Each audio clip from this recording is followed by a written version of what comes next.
Je suis à mon poste et mon espoir est fixé vers Jésus.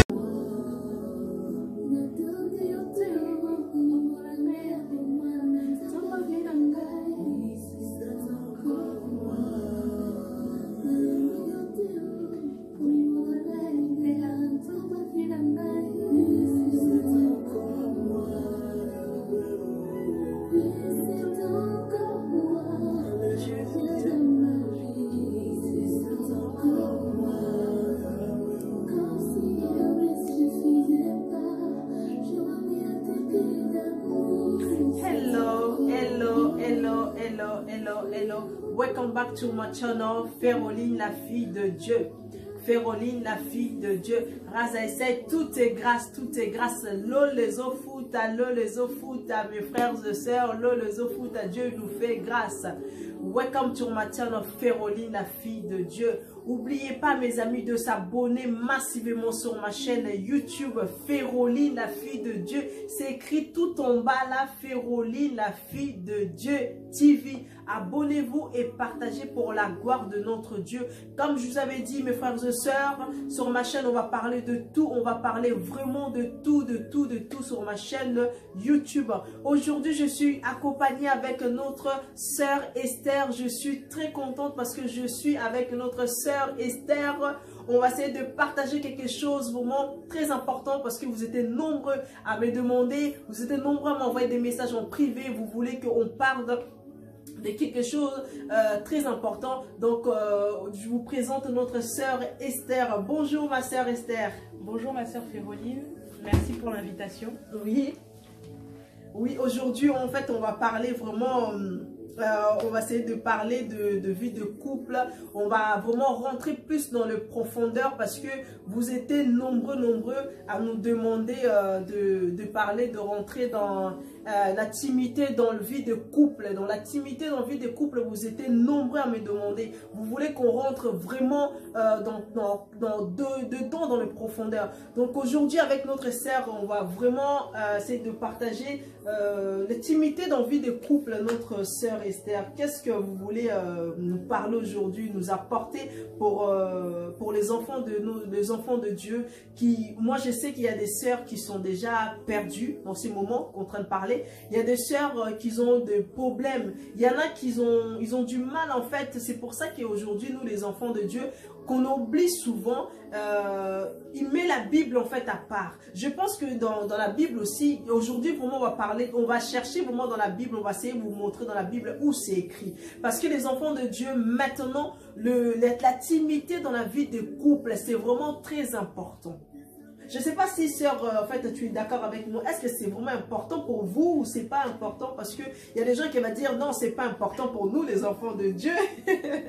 C'est vrai. En fait, malheureusement, j'ai envie de dire, il y a beaucoup de chrétiens qui pensent que, en tant que chrétien, la vie de couple, c'est quoi? C'est partager la prière, partager des moments dans la parole. Mais il n'y a pas que ça. Parce que le mariage, c'est une alliance devant le Seigneur. Tout à fait. Mais c'est une alliance de deux êtres, mais aussi de leur corps et de tout leur être en fait. Et du coup, il y a beaucoup de chrétiens, hommes comme femmes, qui oublient ça. Et moi, j'ai envie de dire surtout nous les femmes, hein, parce que j'entends beaucoup de petites sœurs dire oui, moi je sais préparer, donc je suis prête à me marier. Or, le mariage, ce n'est pas que préparer pour son mari. Le mariage, ça englobe beaucoup de choses, dont justement les relations intimes avec son partenaire. Oui, tout à fait. Non, vous pourrez être à l'aise en fait. Hein. Vous pourrez même mélanger en fait en lingala parce que la sœur elle voulait mélanger. Vous voyez, en fait, elle a essayé de rentrer. Mais aujourd'hui, on est permis de tout en fait. Si on parle en lingala, on va essayer de vous faire écrire aussi tout en bas. Ça veut dire quoi en fait, comme on le fait d'habitude. Donc, il y a des vies de couples aujourd'hui, surtout nous les jeunes. On va parler plus, surtout nous les jeunes en fait, qui rentrent dans la vie des couples. Il y a des jeunes filles qui rentrent dans la vie des couples et pour eux, ils pensent que le fait qu'ils sont belles, le fait qu'ils sont bien habillés, maquillés, donc du coup, ben voilà, parce qu'aujourd'hui je suis mariée, ben le mec il va plus partir. Je dis le mec parce que comme nous les jeunes en fait, hein, des langages entre guillemets, des wesh qui utilisent en fait, ben oui, parce que ma soeur et qui disent, hein, oui moi je suis belle, moi je me parfume, je m'habille m'habille bien, j'ai un travail, j'ai un bon travail, j'ai ma voiture, j'ai ma vie. Donc le mec, s'il veut pas, ben, les garçons, on peut partir. Mais vous êtes déjà mariés devant Dieu, devant l'église, devant votre famille. Et pourquoi tu penses, il y a des femmes qui pensent directement, il va se séparer. Donc quand tu penses déjà, tu vas te séparer avec ton mari, ça veut dire le diable, il vient déjà s'asseoir dans cet endroit-là. Il va faire tout pour que vous fassiez, en fait, il y a séparation qui rentre entre toi et ton mari. Ça veut dire, les frères et sœurs, je parle, vous arrêtez de mettre toujours des négatifs dans votre vie de couple. Ça veut dire, arrêtez, vous regardez toujours votre beauté. Arrêtez, vous regardez votre façon habillée, votre façon être, que tu penses que toi, tu es plus supérieur que les autres. Vous savez, ma soeur, il y a des sœurs ou des frères, ils pensent qu'il est plus supérieur que l'autre. Des fois, ils regardent aussi ce qu'on a oublié de parler. Vraiment, des fois, il y en a qui regardent par rapport à leur vie personnelle. Donc, sa vie, en fait, avec sa famille. Nous, on est les familles et telles. Mon père, elle a fait Azanambongo. Donc, du coup, moi, je peux pas marier avec des femmes comme ça. Parce que moi, si je me marie, comme on disait, en fait, tout à l'heure, il y a des... sans vraiment préciser des tribus, en fait. Il y a des tribus, en fait, ils prennent des femmes comme des papiers, on peut dire. Ça veut dire qu'ils sont mariés. Cette femme, elle fait tout pour cet homme. L'homme, elle peut sortir comme il veut. Il peut rentrer comme il veut. Donc, la femme, elle dit rien du tout. Ça veut dire tu te tais. Tu obéis dans toutes les choses que cet homme te demande. Ça veut dire, je trouve, c'est pas normal. C'est pas normal. Et si elle te demande, aujourd'hui, on va partir au lit, on va faire quelque chose. Si la femme, elle te refuse, il y a des hommes aussi qui les tapent. On les voit aussi sur des réseaux sociaux. Il y a une femme, en fait, elle va avoir de gros comment je vais dire ça, des gros bosses, en fait, au visage, parce que son mari les maltraite, parce qu'elle avait demandé qu'on va aller dans la chambre. En plus, elle les pousse vraiment fort, même pas avec la douceur, elle les pousse fort pour aller au lit, et finalement, il les tape en fait comme ça, il reste avec le morceau. Je ne sais pas si vous avez rencontré déjà des femmes comme ça, ou je sais pas. C'est vrai qu'il y a des femmes qui se refusent à leur mari pour certaines raisons, et du coup le mari peut parfois devenir violent, en venir aux mains, et c'est dommage d'en arriver là. C'est vraiment dommage, parce que en tant qu'enfant de Dieu, en fait, on a alors un mode d'emploi qui est très simple d'utilisation et qui est super. C'est ça. Oui. Là-dedans, vous avez tout. Vous avez comment mener votre vie à vous-même, comment mener votre vie de couple, et même si ce n'est pas spécifiquement notifié dedans, mais vous avez le mode d'emploi sur comment vous comporter dans l'intimité avec votre partenaire. Tout à fait. C'est ça vraiment. Et on le voit, il y a ça aussi, on le voit dans 1 Corinthiens 7, verset 3 à 4, on le voit en fait, ça veut dire ton corps déjà, ton corps ça ne t'appartient plus. Ça veut dire que ça soit l'homme, ça soit une femme, ton corps ça ne t'appartient plus en fait à toi. Ça veut dire tu peux en fait, l'homme quand tu viens demander à ta femme, va avec la douceur. Comment tu peux demander à ta femme? Pourquoi ta femme?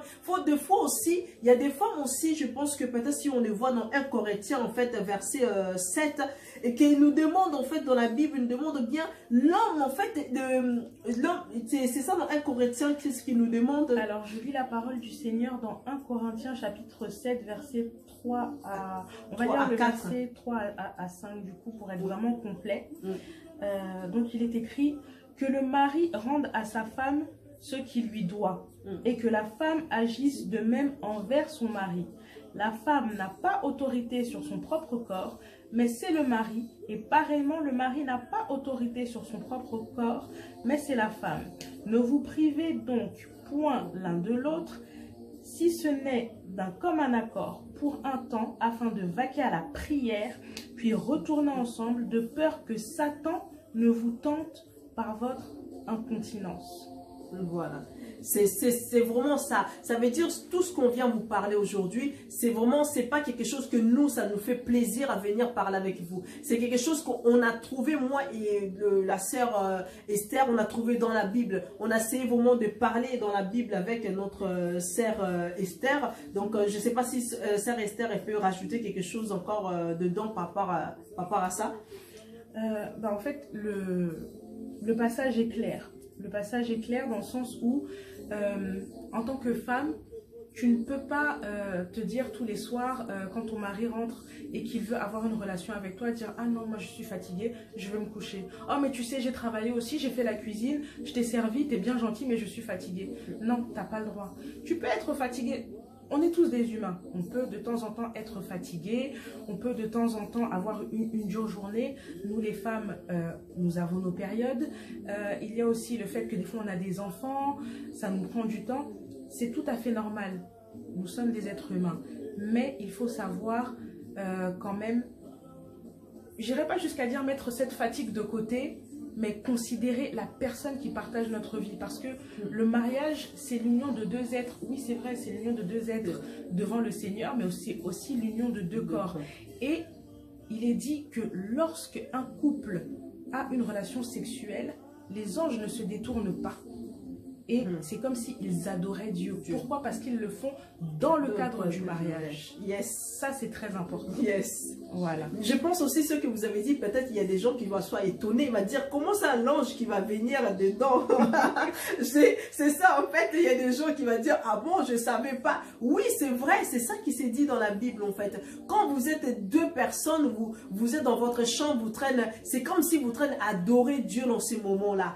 Vous êtes là, ça veut dire quand vous êtes déjà mariés. Moi, on parle bien de gens qui sont mariés. On précise bien. C'est pas en fait, on parle de personnes qui sont célibataires. Vous commencez à profiter, on dit ah ben oui, on train d'adorer Dieu. Non.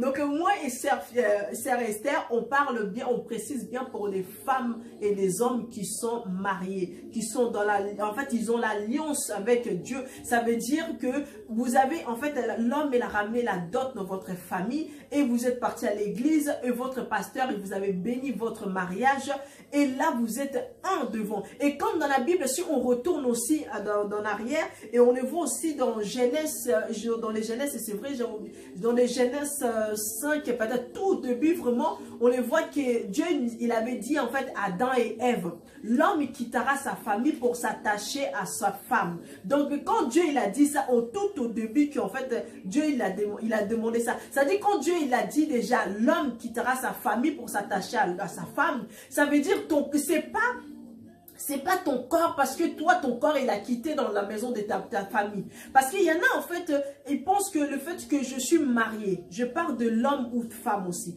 Il y a des femmes, ils pensent qu'aujourd'hui, maintenant, j'habite avec mon mari. Dès qu'en fait, son mari commence à demander, en fait, rentrer dans la chambre, il demande trop de trucs, elle n'est pas d'accord, elle va appeler sa mère. Elle va dire à sa mère, oui, mon mari, il me laisse jamais tranquille. Mon mari me demande tout le temps, il me laisse jamais tranquille. Moi, je suis occupée, je pars au travail. Non, non, non. Parce que quand dans la Bible, elle nous a demandé déjà, l'homme quittera sa famille pour s'attacher à sa femme. Ça veut dire c'est ton corps et ton esprit et ton âme, tout qui quitte ta famille pour s'attacher à ta femme. Ça veut dire tout ce qui se passe avec ta femme, c'est toi et ta famille, toi et ta femme, vous êtes déjà un devant Dieu.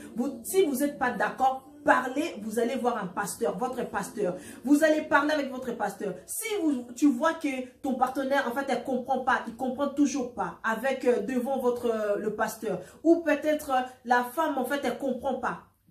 Vous pourrez peut-être aller, voir la maman de ton mari ou la maman de ta femme. Vous pourrez aller le voir pour expliquer le problème.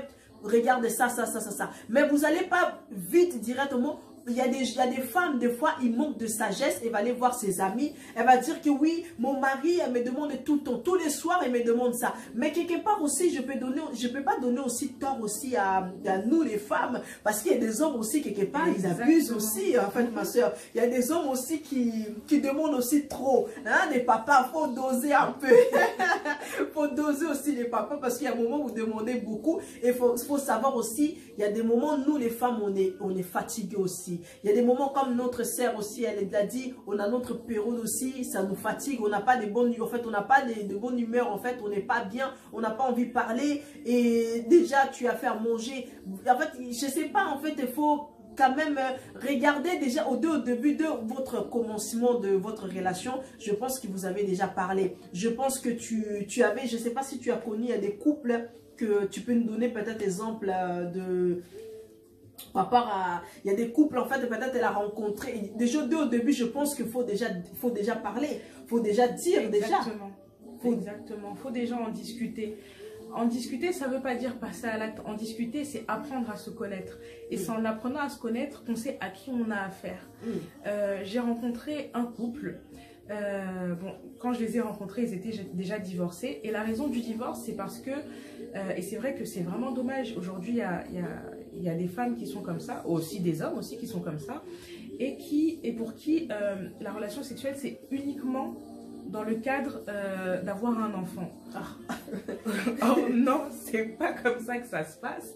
Et du coup, le monsieur me disait, oui, moi j'ai des besoins, je vais vers elle, elle refuse parce qu'on a déjà un enfant et que du coup, elle, ce n'est pas son problème. Et puis, du coup, il sortait beaucoup pour aller se défouler avec ses amis, pour aller à la salle de sport. C'était un sportif en plus de haut niveau, donc il était tout le temps dehors. Bon, moi, il m'a dit en tout cas qu'il n'a jamais trompé son ex-épouse. Mais il était toujours dehors. Et du coup, elle le prenait mal, le fait qu'il soit toujours dehors. Mais maman, si à la maison, tu n'es pas attentive à l'homme qui partage ta vie, c'est là que ça va poser des problèmes dans le couple. Oui, c'est ça.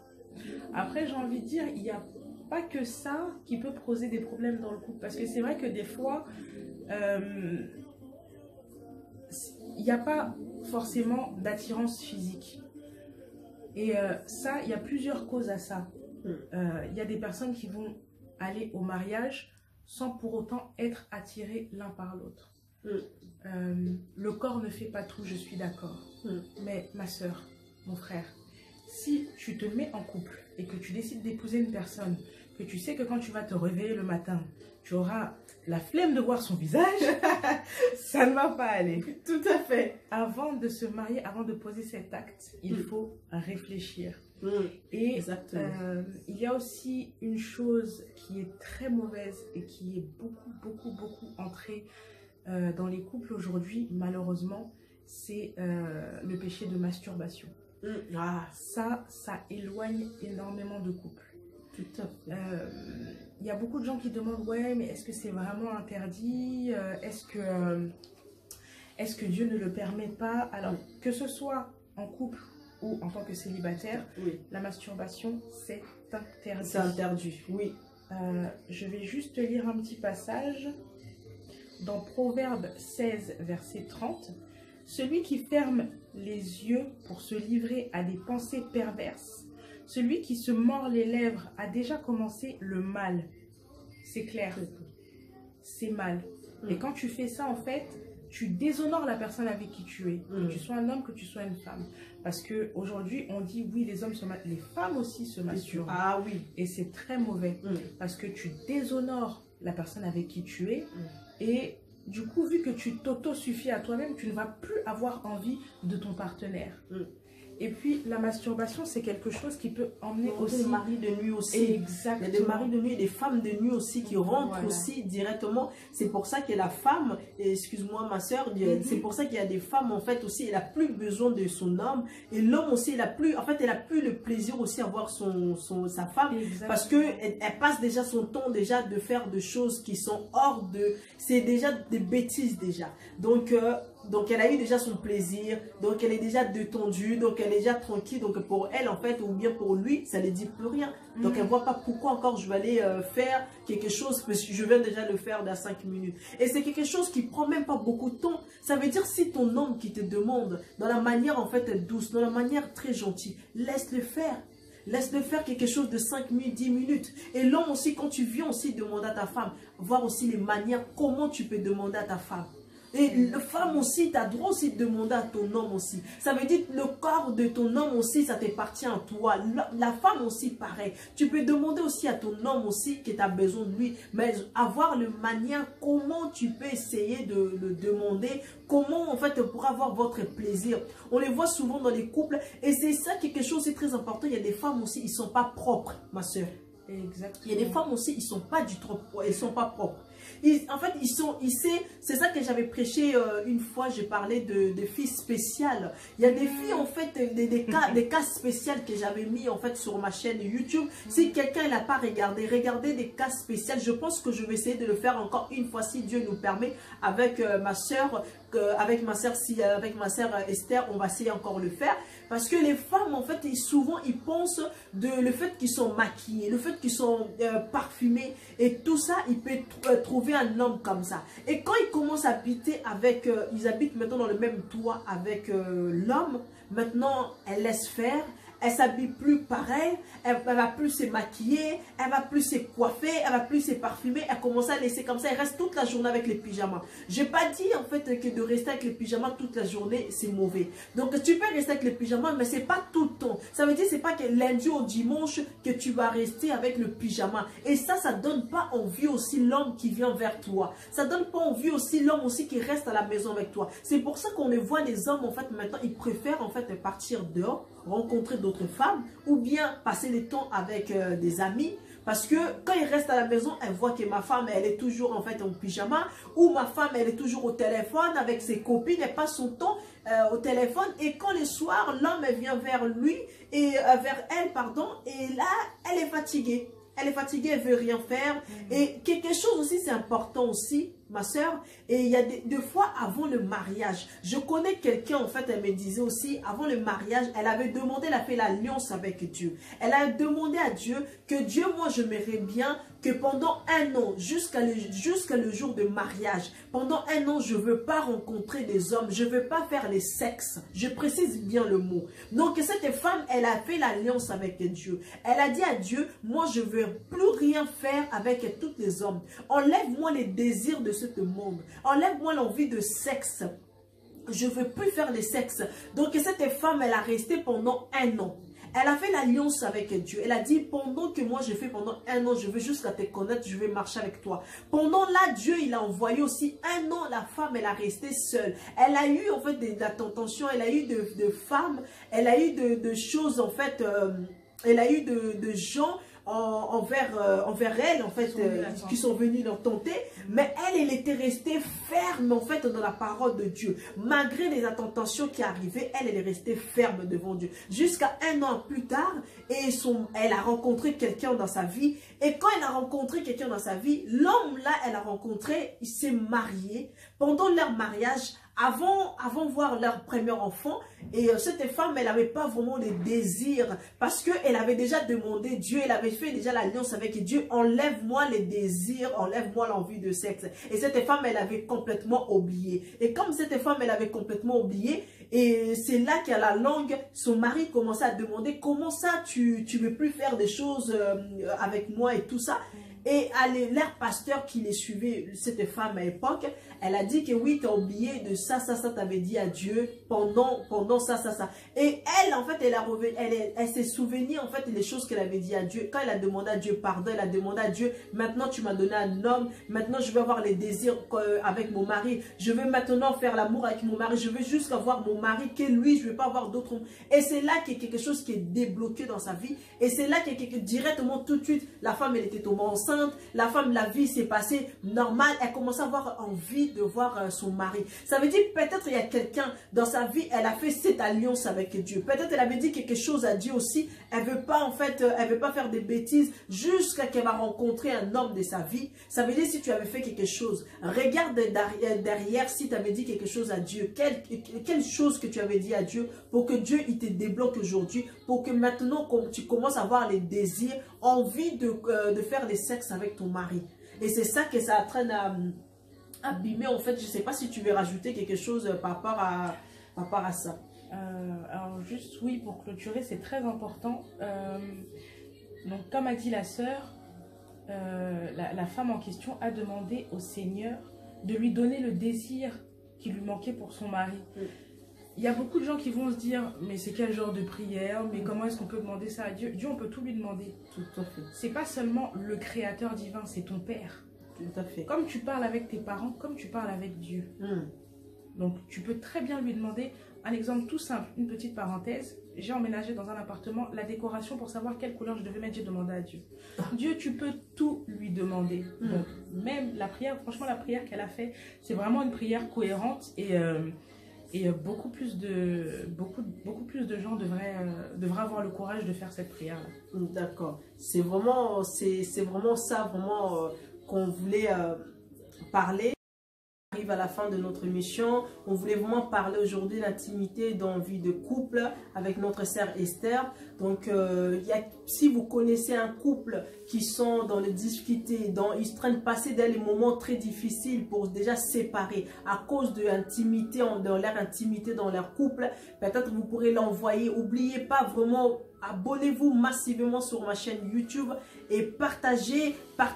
Si vous partagez, peut-être il y a quelqu'un de votre famille, peut-être votre ami qui est en train de passer dans les moments difficiles. Peut-être dans ces moments-là, elle pensait que c'est pour le sexe, c'est pas que pour avoir des enfants. Pour elle pensait le sexe, c'est quand elle veut. C'est pas tout le temps, c'est pas l'homme qui décide. Je pense que vous avez compris ce qu'on a essayé de parler avec notre sœur Esther aujourd'hui. Donc, on connaît pas mieux que vous. On voulait juste vous apporter ce qui est écrit dans la Bible, que Dieu nous a mis dans notre cœur pour vous apporter aujourd'hui. Et je pense que je vais laisser la parole maintenant à mon invité, notre sœur Esther, qui a quelque chose peut-être pour clôturer, un mot en fait de la fin. Et moi, je vais essayer de rajouter quelque chose.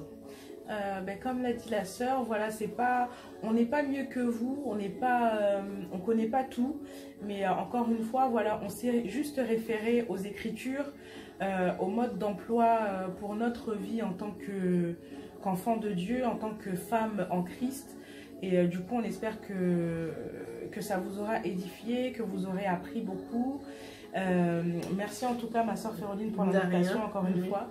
Et puis, n'hésitez pas à partager autour de vous, à vous abonner à la chaîne de ma soeur Féroline, la fille de Dieu. Je précise Féroline avec un R. Voilà. La fille de Dieu TV. Et puis, encore merci en tout cas. De rien. Donc, n'oubliez pas de s'abonner sur ma chaîne Féroline, la fille de Dieu TV. Et abonnez-vous massivement et partagez pour la gloire de notre Dieu. Et j'espère que ce message qu'on vous avait apporté, on vous avait apporté aujourd'hui avec ma soeur, et ça vous avait fait du bien. Vous avez compris quelque chose, et partagez, abonnez-vous. À très bientôt mes frères et sœurs. Au revoir, que Dieu vous bénisse, abondamment. Au revoir.